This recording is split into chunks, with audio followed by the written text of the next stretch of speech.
Olá pessoal, tudo bem com vocês? Tranquilo?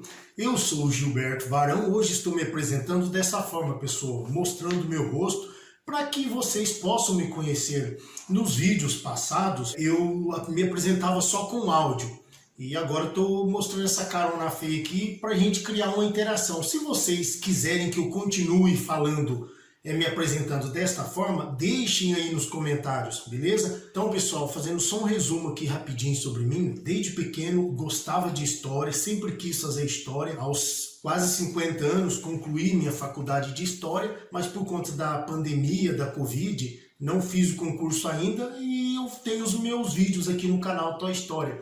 Então, aqui é tudo amador, eu trabalho ainda como motorista da coleta de lixo, e assim que eu chego do trabalho eu venho aqui para o meu estúdio improvisado fazer o vídeo. Beleza, pessoal? Feito então essa rápida apresentação, vamos falar hoje sobre os negros africanos que vieram para o Brasil nos navios negreiros, as condições subhumanas a qual eram submetidos. No dia 13 de maio de 1888, a princesa Isabel assinou a Lei Áurea, abolindo a escravidão no Brasil.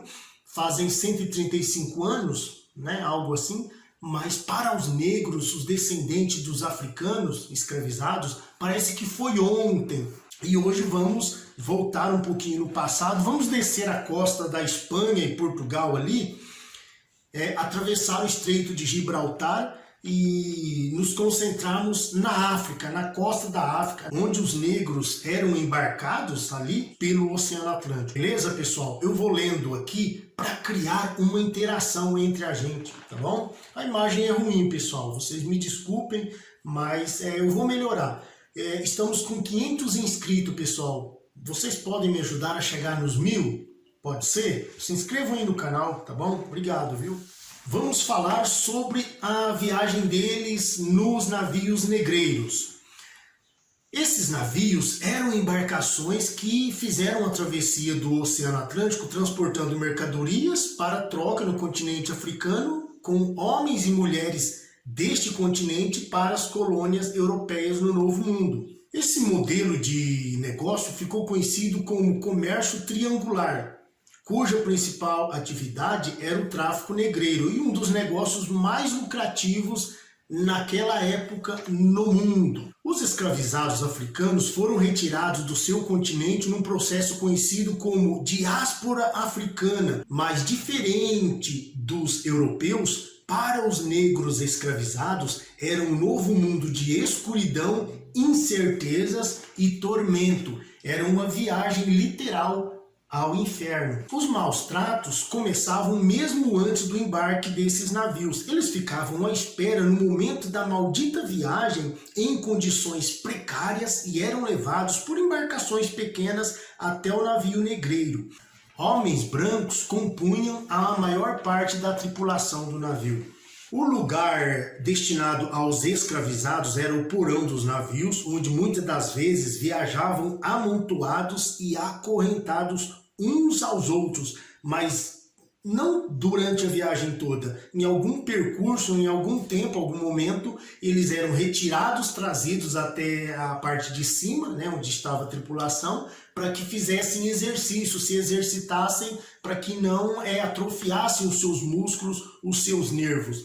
E depois eram levados de volta na parte baixa do navio, onde eram acorrentados e ficavam ali amontoados novamente, um em cima do outro. Esse tipo de comércio, pessoal, como já vimos, era muito lucrativo para os mercadores, para os senhores donos desses escravos, porque lá eles eram comprados por um preço irrisório, trocado por cachaça, armas das mais antigas, enfim, por algum tipo de mercadoria, e depois era vendido por preços exorbitantes aqui no Novo Mundo. A viagem era bastante difícil e durava cerca de 2 meses, podendo ser prolongada por conta das tempestades e da calmaria em alto mar. Estes negros não sabiam exatamente para onde estavam sendo levados e por isso eles se desesperavam durante a viagem, ficavam aterrorizados. Muitos, quando tinham oportunidade, saltavam dos navios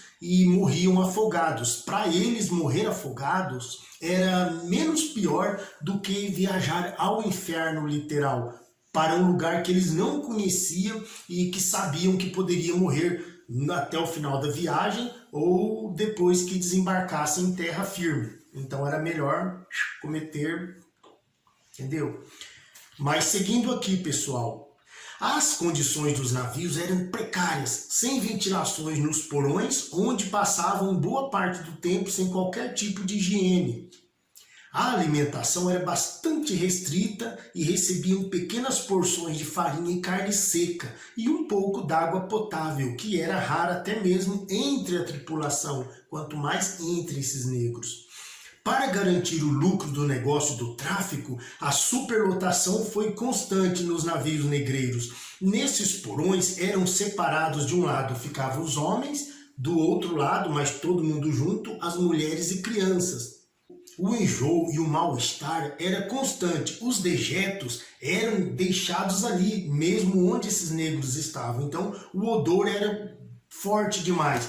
Por vezes, eles eram higienizados com água do mar e alguma mistura de vinagre ali para poder limpar um pouco, amenizar um pouco esse odor insuportante que ficava ali entre eles. Muitos desses negros adquiriam alguma doença, sarampo, coqueluche, diarreia, difteria e outras doenças e acabavam, quando não morriam durante a viagem, passava essas doenças para as pessoas que estavam em terra firme. Os navios eram divididos em 3 partes, geralmente. A parte de baixo, onde ficavam os alimentos, água potável, alguns suprimentos em geral. A do meio, os negros acorrentados, e na parte de cima, a tripulação. Mas diversas foram os tipos de embarcação que realizaram tais atividades. Algumas foram construídas especificamente para o tráfico desses negros, mas a maioria do comércio foram feitas em embarcações antigas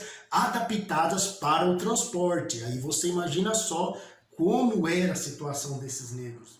E por fim, pessoal, encerrando aqui o nosso rápido resumo da história dos negros, vale lembrar que essa atividade, embora altamente lucrativa, estabeleceu-se com base na exploração e violência contra homens e mulheres e até crianças africanas. Então, tratar da escravidão, do tráfico do Atlântico e do cotidiano desses negros, entendendo eles apenas como carga humana, é relegá-los ao papel mercadológico a que foram submetidos durante mais de 300 anos. No entanto, é preciso destacar as contribuições dos africanos de diversas origens étnicas, suas ações, manifestações culturais e o seu modo de ser e de agir no mundo, que nos formam também enquanto nação, enquanto sociedade brasileira. Ok, pessoal?